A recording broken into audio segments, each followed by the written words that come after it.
masih hanya di luar. Tapi yang dibikin juga orang-orang yang mau football. Diambil karena di sana orang senang orang-orang yang di entertain, seleb, Ustaz Taufik, Bujadi, ditaruh di situ. Jadi orang biar mau Jumatan di situ. Jadi sekarang tidak hanya cukup Pak beriman Pak ya, Pak Bapak sholat, harus diberikan yang menghibur pada mereka. Jadi sekarang harus sudah digabungkan dengan entertain. Jadi ibu bapak sekalian, ada dasar iman yaumil akhir, aqama shalah, mendirikan sholat. Ini siapa? Wa ata zakat. Ini ikatan sosial. Kalau amanah billahi wal yaumil akhir ada harapan ke depan. Aqama shalah hubungan kepada Allah. Tapi wa ata zakat itu adalah hubungan antara manusia yang dari fungsi sebagai tempat filantropi. Kemudian walam yakhsha illallah, itu ada hubungan muamalah. Maka filosofi kita sholat, assalamualaikum, assalamualaikum, berarti kan kita salam atau tradisi kita. Ada yang mengatakan bid'ah, salaman bid'ah, itu bukan sholat. Kalau nambahin dalam sholat baru bid'ah. Itu di luar sholat salaman. Apa yang bid'ah? Kalau kita ida laki muslimah, kalau ada orang muslim ketemu, kemudian dia salaman, wa firaqahu fil ayat al-farqa kan itu kan ikutin itu ketemu sholat, jadi hablum minallah hablum minannas salaman, dibilang bid'ah. Itu bukan sholat, tapi tambahan sholat itu baru bid'ah gitu. Nambah sholat ini kan di luar sholat. Sama dengan usolli kok bid'ah apa? Nambah sholat, bukan sholat mulai takbir itu sholat sebelum takbir. Kita saya mau sholat, itu kan hanya gitu saja agar kita lebih khusyuk. Ini bilang bid'ah. Jadi ini orang yang fikihnya perlu dimatangkan ini, ya. Syafi'i mengatakan adalah hukumnya sunnah karena tekad gitu. Yang kita bisa diperpanjang lah biar tak ribut di masjid ya kan. Yang mau usolli, yang nggak usolli nggak apa-apa gitu kan. Yang penting sholat di masjid dengan peraturan di masjid kan gitu. Nah, walam yakhsha illallah itu adalah proses antara satu dengan yang lain memperkuat karakter. Dan hubungan yang dibangun antara kita adalah hubungan karena cinta kepada Allah. Bukan karena dia baik, saya baik, bukan. Saya berbuat baik karena Allah. Mau dia berbuat baik atau tidak terserah dia. Ini prinsipnya di dalam membangun masjid. Lanjut. Ini fungsinya. Maksimalisasi fungsi masjid Bapak Ibu sekalian. Dalam ibadah ada sholat, ada belajar, ada zikir. Maka idza maradtum bi riyadil jannati farta'u. Wa ma riyadul jannati ya Rasulullah? Majalisan dzikri wal halaqatil ilmi. Jadi majelis dzikir dan majelis ilmu hanya dua dalam konteks ibadah. Tapi muamalahnya bisa sosial, bisa ekonomi, bisa politik, tapi semua didikai di dalam ukhuwah. Politiknya ini Bapak Ibu sekalian, politik keadaban, bukan politik dukung-mendukung. Sekarang mau partai apa? P3, PKB, PKS, Golkar, Gerindra. Yang muslim itu hanyalah perantara. Sudah gak ada sekat-sekat nih, ada anggota dewan sampaikan saja nanti ketika di lapangan. Itu yang muslim, gak ada partai kafir sekarang. Ya mana yang bisa mengakomodir ya masuk. Besok pindah partai lain, besok partai lain gitu. Jadi sekarang udah gak seperti dulu tuh. Wah ini yang kafir, ini yang muslim. Partainya sekarang sudah untuk Indonesia dan muslim non muslim sudah jadi satu. Makanya kita mendorong dimanapun partai kepada umat kita yang menjadi wakil kita, ayo perjuangkan kemaslahatan umat.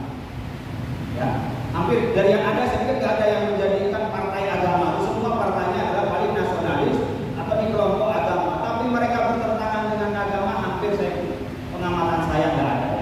Nah, oleh karena itu kita bicara politik yang keadaban yang lebih baik. Tidak dikasih tahu itu para pembicaranya.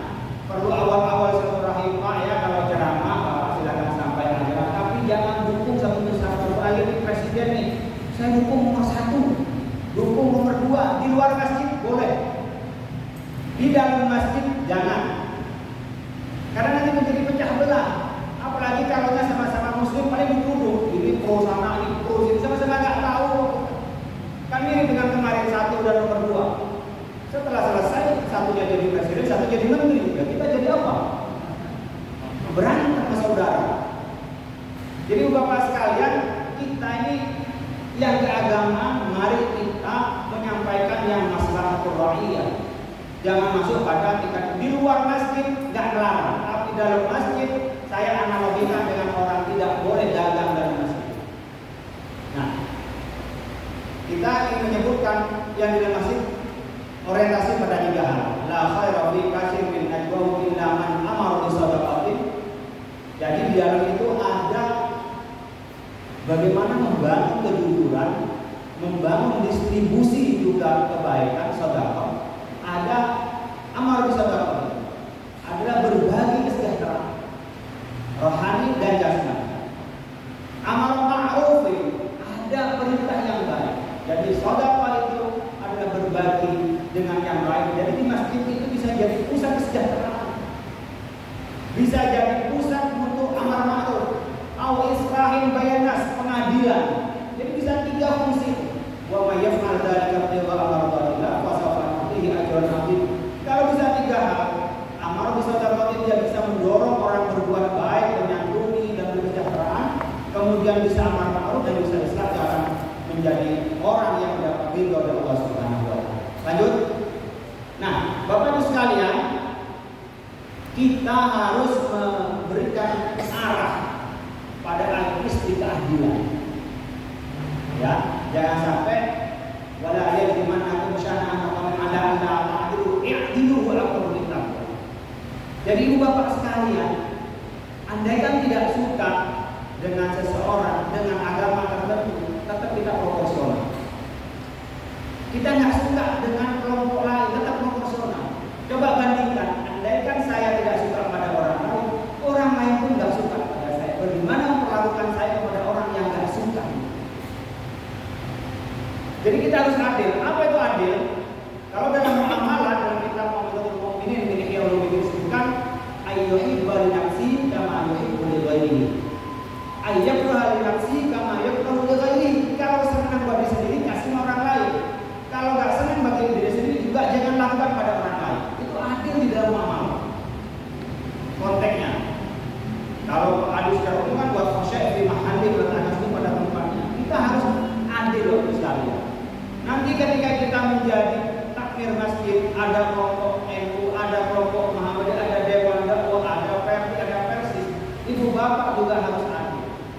Sebagaimana Imam Syafi'i ketika datang Imam Malik, atau Imam Malik ke Imam Syafi'i antar imam, kalau mereka nggak kunut ya nggak apa-apa, itu nggak kunut, itu sunnah kok. Kalau ketika pertanyaan jadi imam adalah mazhab Syafi'i, ya silahkan kunut, yang nggak mau kunut ya nggak usah kunut, tapi nggak usah berantem. Kalau itu dia bisa terjadi di masjid, saya pikir bisa hebat. Begitu juga nanti partai. Jadi yang jadi imam partai ini sudah dalam konteks sholat, nggak usah partai itu jangan mengadu pada Allah. Oh ya ini adalah pendukung nomor 1, nomor 2, ya sudah dalam keadaan sholat jangan dibawa. Makanya ini biarin di luar gitu. Sebagaimana sandal ditaruh di luar, masuk ke dalam kita menghadap Allah. Masuk masjid itu lepaslah dukung partai tertentu, lepas adalah untuk dukung presiden tertentu. Udah kita menghadap Allah. Itu sama. Di luar kita bisa bekerja sebagai pegawai, bisa sebagai pedagang dan seterusnya. Tapi masuk masjid itu kan gak dibawa jualan di dalam. Persis saya analogikan dengan itu, masuk ke dalam masjid untuk apa? Kita ini adil dan terjadi adalah jamaah yang satu. Jangan sampai menjadi kita tafrik ya, menjadi orang yang terpecah-pecah. Jadi firqah di antara kita karena perbedaannya itu adalah tidak substansi di dalam agama. Lanjut. Ini yang kita harus utamakan. Wa kadzalika ja'alnakum ummatan wasata litakunu syuhada'a 'alan nasi wa yakuna rasulun 'alaikum syahida. Kita harus wasatiyah. Arus utama kita di sini Bapak sekalian. Berislamnya itu ya mana yang inhiraf, mana yang ikhtilaf. Mana yang penyimpangan, mana yang itu perbedaan. Perbedaan kita toleransi, enggak kunutan, maulidan, tahlilan itu adalah khilafiyah. Tapi kalau inhiraf, penyimpangan harus diamputasi. Ada yang ngaku nabi, ya, bikin banyak kiblat sendiri, haji sendiri, itu penyimpangan, itu harus diamputasi. Tidak ada toleransi, harus diamputasi. Jadi kita harus mampu membedakan mana penyimpangan, mana perbedaan. Selain berikutnya, ini ukurannya Bapak sekalian. Kita ini punya tawazun, ada keseimbangan di antara kita. Ada kaidah waktunya kita ini tegak, tegas, salah, benar. Saya sering menyampaikan, kalau agama ini Pak dari mana Pak agama? Dari Allah, dari Arab, bukan. Kalau banyak bilang dari Arab, salah. Ini namanya agama samawi. Kalau kita nganterin pakai utusan, apakah utusan yang bawa antara? Bukan, dari orang yang nitipin. Kalau dari Allah pakai Rasul, Rasul dari Arab, apakah dari Arab? Bukan, dari Allah. Rasul itu menyampaikan dari Allah. Itu harus tegas mana yang lurus. Semua agama sama, enggak sama. Ada yang sama, ada yang beda. Yang sama jangan dibeda-bedain, yang beda jangan disama-samain. Kayak kita ngomong toleransi, saya orang Madura, ada orang Sunda, semua orang bisa sama, ya enggak sama. Kita ada yang Sunda, ada Jawa, ada Madura, tapi kita sama-sama warga negara Indonesia, punya hak konstitusi yang sama. Jadi yang sama ya kita sama, yang beda ya beda. Tapi kita tetap menjalin persatuan. Itu Bapak Ibu sekalian, kondisi kapan kita tegas iktidal, kapan kita tak sama, kapan kita punya toleransi. Ini tulisannya lepas. Musyawarah egaliter seperti gini. Bapak Ibu sekalian nggak bisa menjaga orang calon presiden karena dia Kristen, Katolik, Hindu dan Buddha, nggak bisa. Karena Pak musyawarah sama warga negara punya kewenangan, punya kesempatan yang sama. Itu musyawarah. Karena Pak kita sepakat siapapun boleh, yang penting didukung dan warga Indonesia dan bisa cukup syarat dan tidak ada bedanya di antara kita ini antara muslim dan muslim untuk dicalonkan. Itu pada tingkat konstitusi. Tapi tingkat kita, Pak saya memilih yang sama Islamnya, hak Bapak sekalian. Bapak memilih sesama apa? Warga negaranya sama-sama. Saya milih orang Jawa, boleh. Saya memilih orang Sumatera, boleh. Hak private-nya, tapi hak publiknya itu semua punya kesempatan yang tidak boleh karena etnis tertentu, karena agama tertentu, kemudian kita tidak memperbolehkan mencalonkan. Tapi milih boleh Bapak Ibu sekalian untuk menentukan. Ini yang saya ingin sampaikan. Seringkali kita salah komunikasi. Dia Kristen Pak nggak boleh nyalon, Bapak melanggar konstitusi. Sama ini perempuan Pak nggak boleh nyalon, Bapak melanggar konstitusi. Karena hak konstitusi mereka. Tapi Bapak menyampaikan saya memilih yang sama-sama muslimnya. Urusan Bapak, tapi bukan urusan publik. Bapak boleh sendiri. Saya milih sama orang Jawanya, boleh, tapi Bapak sendiri. Omong-omong sendiri nggak apa-apa, tapi nggak boleh publik. Ini Bapak Ibu sekalian yang sekarang menyebar, ada namanya politik identitas, ada identitas politik. Identitas politik itu seperti saya muslim atau partai apa? Bapak partai dari mana? Dari PKS, saya dari PKS, saya dari P3, saya dari PKB, itu identitas politiknya. Perlu. Kayak sekarang jadi gubernur di Papua, itu harus orang Papua asli Pak. Gak boleh yang gak asli orang Papua jadi gubernur Papua. Itu identitas politik Pak. Boleh. Yang tidak boleh adalah politik identitas. Dengan identitas tertentu, saya muslim memusuhi orang non-muslim. Saya orang Madura memusuhi orang Jawa. Itu yang nggak boleh. Jadi selama kita menyampaikan identitas kita, ya nggak apa-apa. Yang penting tidak kita menafikan kelompok lain. Dulu Indonesia ini merdeka karena ada identitas politik. Apa? Resolusi jihad juga. Kemerdekaan itu adalah bagian dari hak konstitusi, hak manusia, hak kita beragama. Dulu biasa Syamsul Arifin mengatakan, kalau kita berjuang demi kemerdekaan itu demi apa? Demi tanah tempat kita sujud, demi air untuk kita wudhu. Agama. Tapi tidak untuk memantap kepada yang lain, tapi kepada penjajah. Nah ini yang saya sampaikan, identitas politik itu niscaya nggak bisa dihindari. Tapi politik identitas memusuhi yang lain, menafikan yang lain, ngantem yang lain nggak boleh. Karena kita ada musyawarah, kesepakatan itu namanya darul misal. Kalau sudah kesepakatan boleh semua, ngapain Anda melarang? Kan nggak boleh. Saya ingin contohkan Bapak Ibu sekalian, mirip dengan kita ini punya rumah. Ada tamu sampai di depan rumah, ada tamu sampai di ruang tamu, ada tamu sampai ruang keluarga, ada orang yang boleh masuk ke kamar tidur. Itu sama, hak publik ini. Ibu Bapak bicara pencalonan itu adalah hak semua orang. Tapi bicara milih siapa itu bisa ngomong-ngomong. Tapi sekarang bahayanya kayak saya nyampe begini yang ada yang bervideoin, ada yang nge-zoom. Niatnya hanya kepada umat Islam, tapi diviralkan keluar, jadi berabe. Makanya saya kalau ngomong di luar, meskipun kita tertutup begini, saya hati-hati nggak ngomong, wah ini, kenapa khawatir diviralkan, apalagi dipotong nanti. Oleh karena itu para ustaz, takmir masjid, kalau ada penceramah yang arah ke sana, bisikin Pak, yang dibiarin. Masjidnya kena nanti. Nggak boleh milih ini, nggak boleh milih karena Kristen, milih ini karena orang Jawa. Itu sudah rasis Pak. Kenapa? Melanggar kesepakatan. Soal nanti ngomong, nah kamu milih yang ini, ibu, itu urusan diam-diam nggak apa-apa. Nyuruh yang, tapi ke publik udah nggak boleh. Ini saya bilang kapan wilayah publik, kapan wilayah private. Sama dengan kita menyampaikan ajaran Islam yang benerannya Islam itu di kalangan Islam. Tapi kalau di luar Pak, jangan sampai kita bilang banyak yang non-Muslim itu salah dan seterusnya. Itu udah penodaan agama. Jadi ada wilayah di antara kita yang kita harus jaga dan ada wilayah publik. Nah ini takmir masjid ke depan akan mengalami banyak hal. Yang mengisi ini kadang-kadang emosi di luar, marah-marahnya ketika mengisi di masjid Pak. Hanya khutbah yang nggak boleh ditegur. Tapi kalau bukan khutbah, Bapak bisa bikin tulisan kepada ustadznya, kiainya, Bapak jangan ini lagi. Kami tidak setuju masjid berdiri. Harus diberitahu. Sama dengan waktu sudah habis. Kalau nggak dibisikin Pak. Kenapa? Biar masjid itu steril dan masjid itu tempat kita membangun ukhuwah. Ini penting saya sampaikan kepada sekalian, harus kayak kontrol, kayak moderatornya. Jangan sampai nanti ada acara masjid, takmir masjid pergi semua. Itu dipilih satu persatu adalah orang yang ngisi. Kalau udah tahu kalau cara ngisi udah marah-marah, jangan diundang. Ya, kan tergantung takmir masjid. Mereka mau ceramah kan karena diundang. Kalau nggak dikasih jadwal nggak bakal ceramah. Nah kalau udah tahu nih ustaz ini marah-marah, ustaz ini aktif di politik, saat musim kampanye yang ustaz-ustaz politik itu nggak usah diundang. Dari dia berkampanye aja, nggak usah di masjid.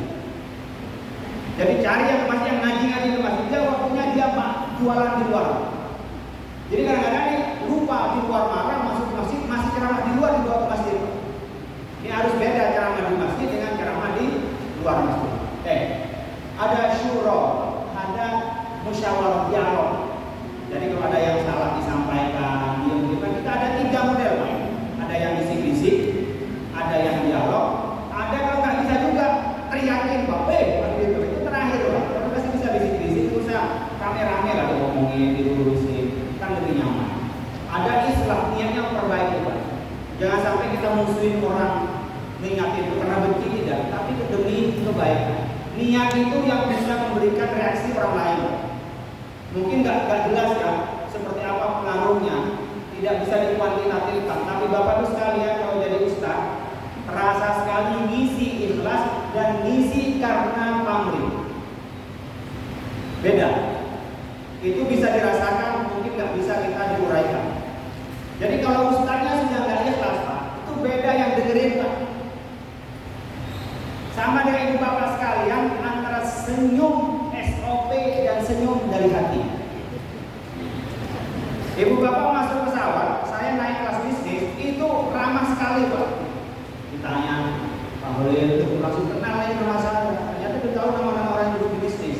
Mau minum apa? Habis teh, mau jus. Itu selesai, Bapak mau susu. Susunya ada Pak, 5 susu saya. Itu ramah sekali Pak, tapi itu SOP Pak, nggak terkesan di hati. Nah, beda dengan pulang ke rumah, senyumnya istri, senyumnya anak, itu beda. Itu sama Bapak sekalian. Kalau jadi pengisi ingat Islam, itu akan ada rasa kepada jemaah, ada getaran dan itu hanya bisa dirasakan. Sulit untuk kita diuraikan. Ada aulawiyah Pak, mana yang prioritas? Makanya ketika nanti rame-rame kampanye, sudahlah, ustaz-ustaz yang itu nyalek gak usah diundang, biar di kampanye di luar selama musim kampanye. Kalau saya punya anjuran ini, kenapa? Ya biar dia kampanye di luar, nanti kelupaan dia kampanye di masjid. Ini penting menurut saya, kecuali memang dia udah ketahuan bisa membedakan di luar dan dalam. Tapi ketika mereka kampanye tetap bawa-bawa kemana aja, di dalam masjid, di luar masjid silahkan. dari dukung-mendukung untuk kesatuan umat. Nanti kadang-kadang kita sama muslimnya masih ada kampret, cebong dan seterusnya juga. Itu nggak selesai-selesai. Padahal sama-sama muslimnya. Ada tawawuriyah, kitanya harus dinamis. Tapi diomongin baik-baik, Pak, sama bapak kampanye ini saya jadwalnya digeser ke belakang. Bukan dikeluarkan. Yang ini diisi yang depan aja, atau yang belakang kita depanin. Bapak nanti setelah kampanye baru isi lagi. Itu bisa seperti itu untuk mensterilkan. Kemudian ada tahap duriyah. Baru bisa terbangun masjid sebagai membangun peradaban. Itu kalau kita mampu manajemen masjid itu untuk apa?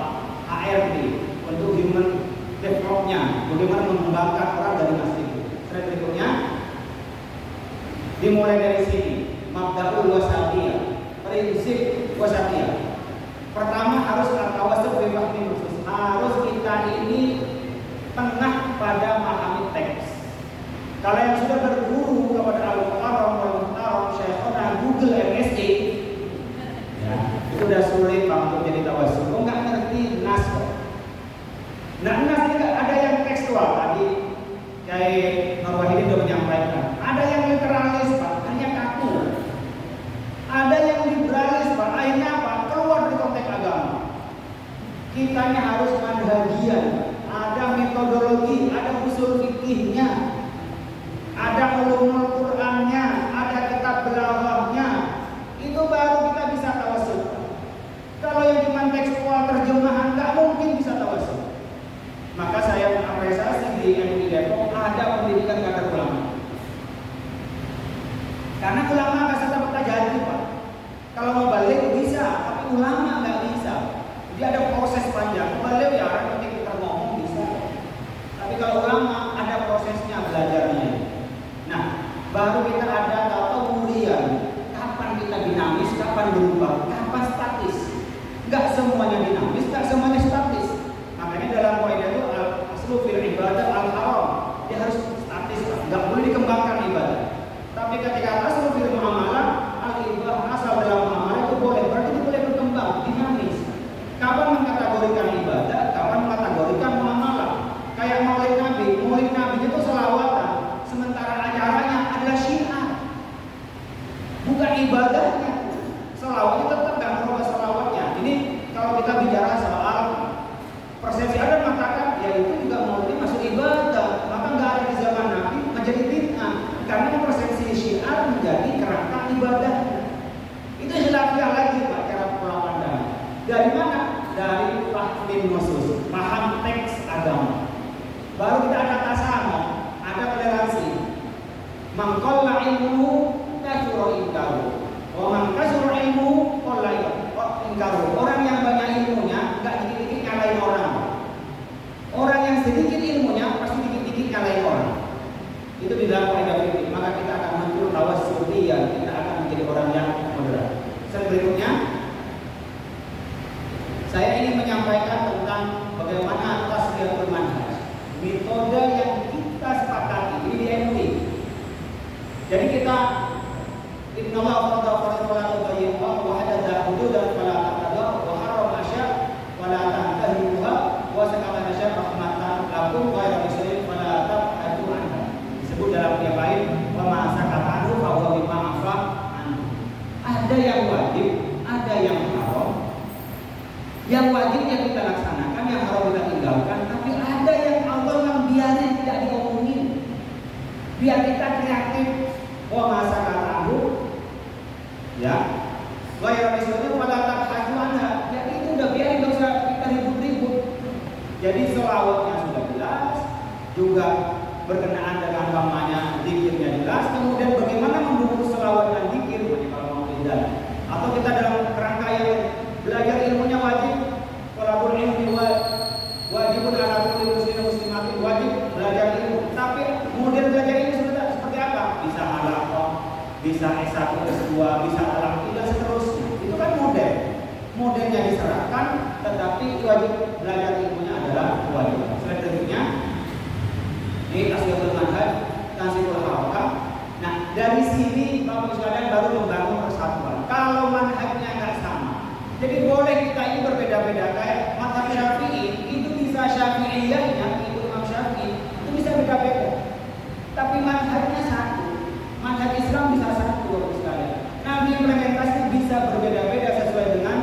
tempatnya, tapi yang pokok ada yang tidak boleh berubah, yang buruk itu boleh disesuaikan dengan kondisi zamannya dan budaya lokal. Slide berikutnya. Nah, saya ingin menyampaikan yang terakhir Bapak sekalian, dalam konteks negara ini harus satu, hukumah dan fakih atau mutafakih. Ini harus jadi satu. Ulama dan umaro, ad-dinu wa daulatu tawamatan, fad-dinu aslun wa daulatu harisun, wa ma la asqalahu fa mahdumun wa ma la harisalahu fa dhaifun. Itu katanya Syekh Al-Ghazali. Jadi negara dan agama, ulama dan umaro menjadi satu. Jadi kalau ulama memberikan nilai-nilai, umaro yang melaksanakan nilai-nilai. Kalau nggak ada ulama, nggak ada orang yang memberikan nilai-nilai bagaimana membangun peradaban. Kalau nggak ada umaro, nggak ada yang melaksanakan nilai-nilai itu bisa ditegakkan. Makanya ketika ayat bahkan al-mu'minun yang untuk kafir farana fara'ikum fi qatin wa ta'ifatu yatafaqahu fi din wa yudilu qawmun dawa ilaina anhum yahdurun. Ayat ini kan menunjukkan ada orang yang bekerja di lapangan, yang perang langsung bertempur, tapi ada munafik di ulamanya.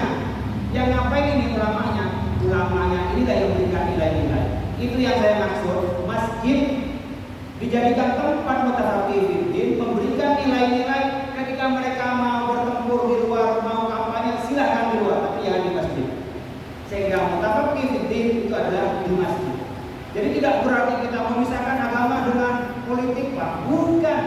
Yang tempat suci, jadi tetap adalah suci, tetap ada nilai-nilai diberikan, tapi menjaga persatuan, kesucian masjid itu sangat penting bagi kita.